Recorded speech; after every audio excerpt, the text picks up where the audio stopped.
Hindi naman talaga kailangan. Ang hearing ng Finance Committee, kung maalala nyo, lahat ng budget hearings ng Finance, hindi naman ina-under oath yung mga kalihim at secretary. In fact, ginagawa lamang yan sa Blue Ribbon Committee hearing dahil investigation yon for commission of misfeasance, malfeasance, or non-feasance in office. Hiniling niya. Baka tumagal pa, magdebate pa at maging issue pa, sige na. Sinuspend lang namin dahil depende sa submissions ng DBM.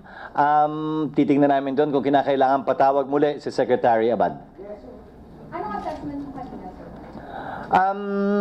Well, ang importante, nabigyan sila ng pagkakataon magsalita, na-require silang isubmit lahat ng dokumento at naging bukas sila kaugnay sa lahat ng hiniling na impormasyon ng mga senador, kaugnay sa pinanggalingan o pinagkunan ng DAP, pinaggastusan ng DAP, at iba't ibang programa nila kaugnay sa savings ng pamahalaan. Were you satisfied sa sinabi at pinaliwanag ni Well, yes and no.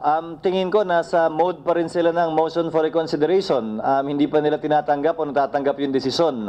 Wala pa sila sa moving on phase. Ika nga, sa pananaw ko, malabo nang mabaliktad ang Supreme Court decision. Kaya dapat ngayon pa lamang naghahanda na sila kung paano na ang buhay, ika nga, pagkatapos ng DAP decision ng court, ano na ang gagawin nila.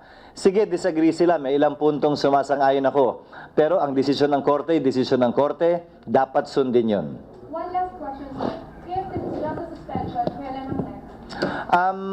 Hopefully after SONA and before we begin the budget deliberations, which will commence 2 weeks after we resume on July 28, 2 weeks after that. Dahil kailangan mag-hearing muna ang House sa budget, we'll give them a week ahead, and then after 1 week of hearings, we will commence and start our own hearings here in the Senate for the 2015 budget deliberations.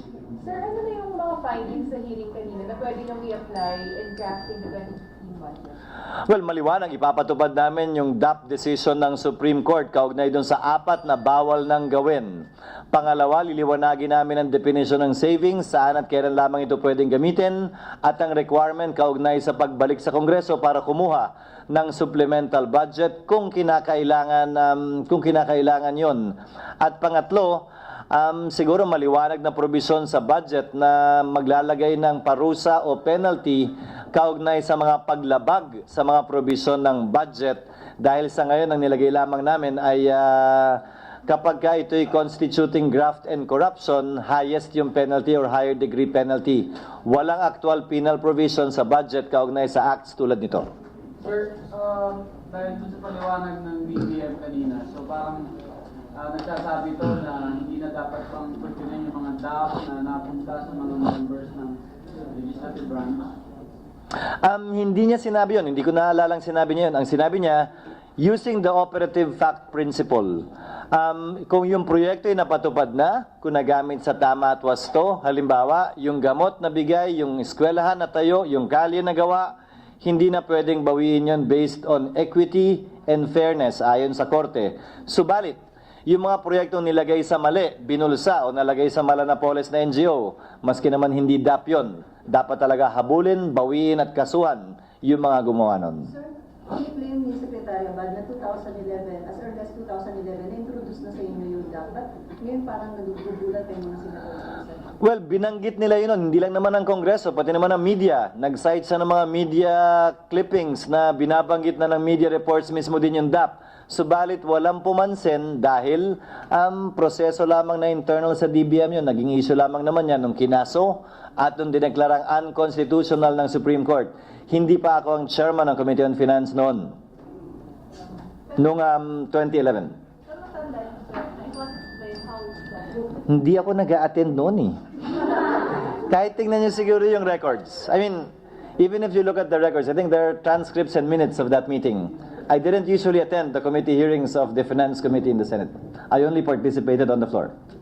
Sir, kung bisido ba sa sinabi ni Senate President Puluan na ang na-violate lang dito hindi yung constitution, kung gaano karami yung abogado, ganun karami yung opinion. Pero nagsalita na ang Korte Suprema. Sabi nila, unconstitutional daw ito, illegal daw ito. Pwede tayong mag-disagree, pwede tayong hindi sumang-ayon, pero sa dulo, ika nga what the Supreme Court says forms part of the law of the land unless it is reversed, amended, or changed. Sir, paano kayo mag-react doon sa information na parang kinuyog ng legislative at saka executive and judiciary review sa hearing. Kinuyog ang? Ang judiciary lang na yung Supreme Court. Kasi dun sa hearing, parang walang dumipensa sa Supreme Court. Walang dumepensa sa Supreme Court. Wala namang halos nabanggit tungkol sa korte. Binanggit lamang minsan yung cross-border. Humiling daw ang Supreme Court noon pero hindi naman natuloy. Hindi naman, kung bibilangin mo nga yung minutong ginastos sa pagtalakay noon, maikli lang kumpara sa magpipitong oras na hearing. Sir, lumilitaw na ang laki pala ng savings kasi may mga savings na hindi naman dumaan sa DAP gusto program na yon. May iba na sa regular savings. So, why did ba magkano talaga? Actually, yun ang hinihingi naming datos mula sa kanila. Ayon sa DBM, ang total savings mula 2010, the later part of 2010, ay 237.5 billion. Yung DAP proposed projects ay 167 billion. Yung DAP approved budget ay 157 billion. Samantalang yung releases ay 144.3 billion. So yung balanse na humigit kumulang 90 billion, savings yun na maaaring ginastos o hindi ginastos pero hindi na sa ilalim ng DAP. Lumabas din kasi sa hearing, gumagastos din pala sila ng savings na hindi DAP. Kaya hiniling namin ano-ano yung listahang yon at ano yung guidelines at mechanism ng pag-utilize naman ng savings na yon. Partikular ang tinutukoy ko, yung savings na ginamit para sa pondo ng COMELEC para sa nagdaang eleksyon. Sir, some people are asking why COA was not invited. Kasi di ba sabi ng DBM, only COA can determine if the funds are properly used. Do you plan to ask COA? Well, that's why we just suspended the hearing. There might be other questions. But can you imagine if we invited COA? Si DBM Secretary pa nga lang 7 oras na. Idagdag mo ang COA, baka umabot kami ng hanggang hating gabi. So we have enough time to call them in the next hearing anyway. Pero dito sa initial hearing, sir, This is the third hearing. after nung mag-decide ng Supreme Court, tingin nyo naipaliwanag ni Abad ng maayos yung dapat niyang ipaliwanag? Hanggang dun lang siguro talaga yung paliwanag niya. Wala naman na siyang madagdag eh. Kontento man tayo o hindi, hanggang dun lang talaga siya. Kanya nga lang, ulitin ko, nasa motion for reconsideration mode pa siya. Ika nga, nakikipagdebate pa sa Korte Suprema nga hindi tama yung kanilang naging desisyon. But whether he agrees with it or else, dapat sundin natin yun kung maging final and executory na yun. The President is claiming in various instances na even the Supreme Court itself is using the same savings, using their savings. And it means, sir, na possibility mabaliktad, considering na sila mismo, the Supreme Court, according to the President, is violating by using their own savings. What do you say? Wala kaming dokumento o datos tungkol doon kung ginagawa din nga yun ng Korte Suprema. Subalit ginagawa man nila yun o hindi noon, mag-a-apply pa rin yung operative fact. Henceforth, bawal na rin gawin o gamitin yun.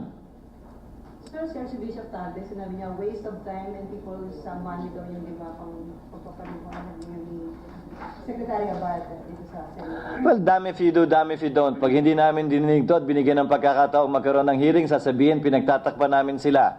Pag tinuloy naman namin yung hearing, may mga ganyang komentaryo. I guess you just can't please everybody. But on our part, we are simply hearing a resolution filed by Senator Ejercito on the matter and trying to complete and do our job on the part of the Committee on Finance. I don't think we can be faulted for that.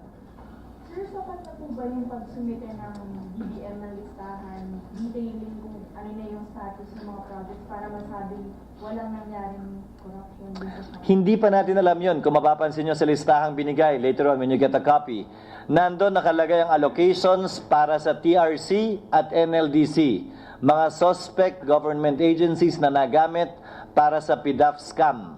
So magandang makita at matingnan, baka may iba pang mga releases kaugnay nun. Hindi sa may kinalaman ng DBM o si Secretary Abad doon, pero hindi tayo nakakatiyak na lahat nga at bawat piso nagamit nga sa maayos at tama.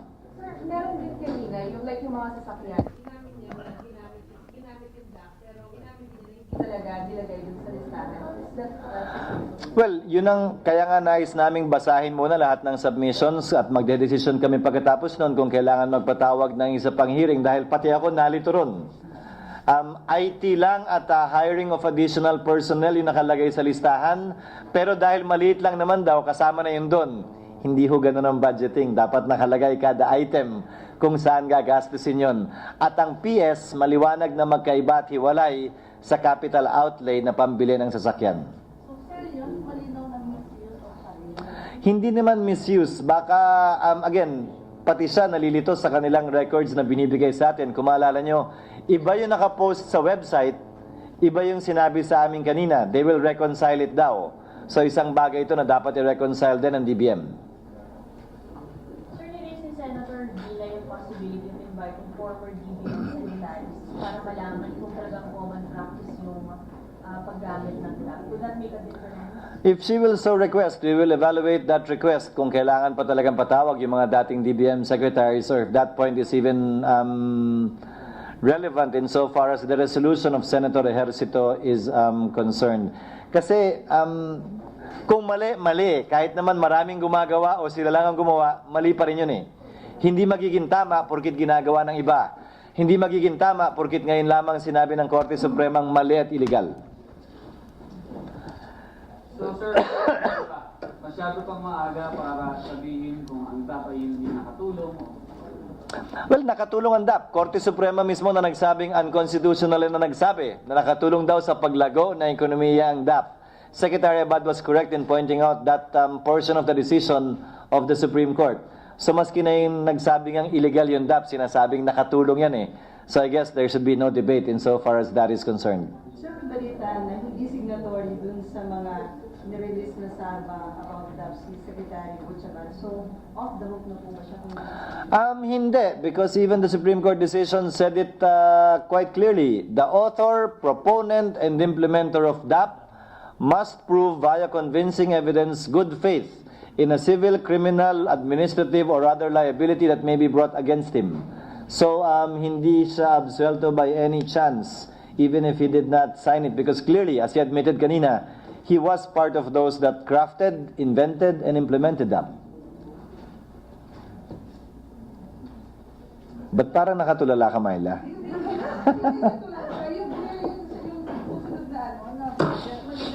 Wala na mga susunod na biglang ganito, hindi naman inapruba ng Congress, pero lalabatan, inapruba ng Spencer. Well, hindi namin inaprubahan na yun. Mawawala na ng ganong paper na i-act na kanya. Well, sana. Oo, dahil sabi ko nga kanina, di ba? Unfair naman, parang sa DOTC, maglilista kayo ng 14 billion worth of projects, papaaprubahan nyo sa amin, tinanong sila ng mga senador, ng mga mambabatas, tama ba to, kailangan ba to? Ang sagot sa amin, lahat, oo. Yung pala sa kalagitnaan ng taon, lahat ng proyektong yon, hindi pala nila kayang patupad. Inabot sila ng 6 na buwan para malaman yon, at lahat pa, hindi naman siguro tama yon. Ang nangyayari tuloy, nalalagay yun sa mga proyekto na hindi na dumaan at nabasbasan ng Kongreso. Sir, ang tawag na technical malversation. That's the claim of Senator Ejercito. I'm not prepared to make that similar claim. Kaugnay sa mga ginawa sa ilalim ng DAP. What do you call that, sir? Kahit naman ang Korte Suprema, walang sinabi at walang tinawag doon. Sinabi lamang unconstitutional. Wala naman sinabing this constitutes a violation of the anti-graft law or the revised penal code, particularly the provision on technical malversation. The Supreme Court did not go to that extent. Sir, something na hindi na dapat maulit, sir. Something na hindi na dapat kasi na-deklara ng illegal. Kahit siguro kayo sa media. Kaya hindi nyo pinansin yung DAP. Nung kahit binanggit na niya yun, hindi naman kaakit-akit yung acronym DAP eh. Legal pa kasi noon, wala naman nagsasabing bawal eh. So hindi napansin. Pero matapos sabihin ng korteng illegal, siyempre, hoy, ano ba yan? Saan ba napunta yan? Saan ba galing yan? Doon na lamang naging interesado ang tao kaugnay sa DAP. Ibig sabihin, pwede bang maulit kung hindi ko limapa? Ang DAP per se was not declared unconstitutional. It's only the 4 activities under DAP that I mentioned, that Secretary Abad mentioned. Pero yung DAP per se, meaning yung paggamit ng savings para mag-augment ng item sa budget, legal yun. Pwede pa rin gawin yun at magagawa pa din yun. Sir, sino ang dapat pagpaliwanag sa DAP ng legislative branch? Yung mga leaders nyo ba or yung individual solons na nakatanggap? DAP ng legislative branch, ano ibig sabihin mo? Kung cross-border to, walang cross-border sa Senado. May cross-border sa House of Representatives. Ngayon, yung DAP na humingi ng, anong sabi ni Senator Frank? Nombra. Yung humingi ng proposal sa mga mambabatas, DAP man yun o hindi, nakalagay lahat yun sa aming website. But that's me. I don't know about the other members of Congress and the Senate. Sir, sabi ni Pinoy, yung pag-suprema, meron din naman dapat, meron din daw parang nagpare-align sila para sa pag-align. Oo, pero para sa akin kasi, again, meron man o hindi o wala, ginawa man ng mga ibang presidente o hindi, nagdesisyon na yung korte, sabi ngayon, illegal eh. So dapat, sundin. Sige, ano? Yung refusal ng Supreme Court is close to or to yield their Well, una, ang sama lang nung timing talaga. Kaya ang daming nagre-reklamong bawi o restback daw ito sa Korte Suprema. But having said that, there remains an obligation of all public officers to make public and known their SALN. Ang sabi naman ng Korte talaga, ba't nyo hinihingi sa amin? Available naman yan sa ibang mga ahensya ng gobyerno. Hindi ko lang makita yung punto dahil kung available nga yun sa iba at meron din sila, ibigay nila. Wala naman ako nakikitang problema dun eh. Kung may concern sila sa security, takpan yung address bago ibigay. Okay pa rin naman yun. Kasi yung ordinaryong teacher at clerk nagsasubmit ng SALN eh, at pwedeng isa publiko yun eh. Bakit naman iba sila? Kami nga ginagawa yun, ang Pangulo nga ginagawa yun eh. Bakit naman iba sila? Masama lang talaga yung timing nung pagkakagawa nun. Kaya ang daming alingas-ngas at alingaw-ngaw na ito'y bawi o pang-asar lang o galit lang sa Korte Suprema ang mga miyembro ng executive. Pero the request was made 7 months ago. Again? The request was made 7 months ago. Ngayon lang lumabas yung desisyon. Well, pati naman ng Senado kinatok ng BIR kaugnay sa income taxes daw o withholding taxes na dapat binabayaran ng Senado at ng mga individual senators. That was done about a month or 2 months ago. Kami nga, sumasagot din sa BIR. Hindi naman namin sinasabing bawi sa mga investigasyon namin sa executive branch. Ang tama ay tama, ang mali ay mali. Masama man yung timing, kung may issue, dapat paliwanag. Kung may kailangan ibigay, dapat ibigay pa rin. Pero how can we now compel the Supreme Court? Who can compel the Supreme Court? No one can. No one can. At the end of the day, the only way you can compel someone to do something is if you go and seek your remedy through the courts. No, hindi lang yun. Nag-resolution na nga sila Nagsabi na sila ayaw daw nila. So siguro ang isang paraan, the remedy of the BIR is to get a copy from the other agencies that it is submitted to, like the Office of the Ombudsman. Pero sir, kapag approve na yung FOI, hindi na pwedeng mag-refuse sa mga Supreme Court officers. Well, nasa batas din naman, Selly. Nasa batas sa 6713 na nag-require ng SALN na dapat isa publiko yan So maski pa sa yung FOI, baka magpasa pa rin sila ng desisyon interpreting the law na pwede at hindi pwede ang ilang bagay. Pero sabi ni Commissioner Jimenez, may basis na nila hindi out of pangilis or pagbalik. I tend to agree with Commissioner Inares, but as I said, ang sama lang talaga ng timing. But masama man o hindi yung timing, dapat para sa akin, binibigay pa rin ng Korte Suprema yan, subject to certain limitations. Sir, yung sa suspension ng senators, paano po yung proseso doon? Tama ba na dapat may 2/3? Yung sinasabi na dapat may 2/3? Sinong may sabing 2/3? Sa MR po ni Senator Enrique. That issue has been decided by the Supreme Court in a long line of cases. Preventive suspension is not a penalty. It is in the nature of an administrative remedy para hindi maimpluwensyahan o maapektuhan ang investigasyon o ang kaso. If it is a penalty, then the Constitution will apply that only the Senate can discipline its own members.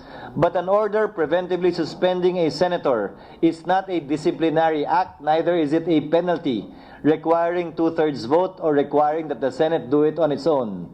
This is by virtue of a provision under the plunder law that says that once a complaint is filed before the courts, the official shall be suspended. At sinabi ng korte na itong suspension na ito ay preventive lang at good for 90 days lamang. Hindi na nga namin dapat pagbotohan yan. Can you imagine the Senate putting to a vote whether or not to follow a law that Congress passed? Paano pag natalo sa boto? E di parang nagbotohan ng Senado na wag naming sundin ang isang batas na kami mismo nagpasa. Hindi naman yata tama o maganda sa panlasa yon. Sir, so what happens after 90 days? Dapat may formal filing sa court na. By operation of law, babalik sila sa pagiging senador. Technically, meaning they can file bills, they can sign vouchers, etc., etc. At paano yun? Unless magpa-file ulit ng motion to suspend? Hindi na kailangan. It's just really good for 90 days. From the time it starts. Kaya nga, tingin ko, hindi naman issue yung kailangan pa bang intayin maging final o hindi. The sooner it starts, the sooner it will be over. The later it starts, the later it will be over. The total amount of days would still be the same, 90. Pero sir, sa case nila, planner lang ang suspension at sa draft nila. Sa graft, meron din yung ilang kaso. In fact, the provision in the plunder law was copied almost verbatim from the anti-graft law. At yung decision ng korteng sinasite ko interprets the anti-graft law provision copied in the plunder law. So I guess, if it's the same wording almost, the same ruling will apply. Hindi sa sustain, sir, nila. 90 days lang eh. Per count? Per count? Oo. Hindi rin. Nagdesisyon din ng Korte Suprema sa Del Llosa case, kung maalala nyo, si Governor Del Llosa, nung panahon ni dating Pangulo Aquino, na hindi naman po pwedeng for each count, tapos sequential yung pag-serve ng 90 days. Sabi ng Supreme Court, simultaneous yung pag-serve ng 90 days suspension for each count. Hindi maubos yan. Nagdesisyon na rin ng Korte yan. A long time ago, sometime in 1988, 1989. OA, sequential, after 90 days ulit, hindi naman. Simultaneous ang service ng 90 days suspension. Unless, Anli, thank you.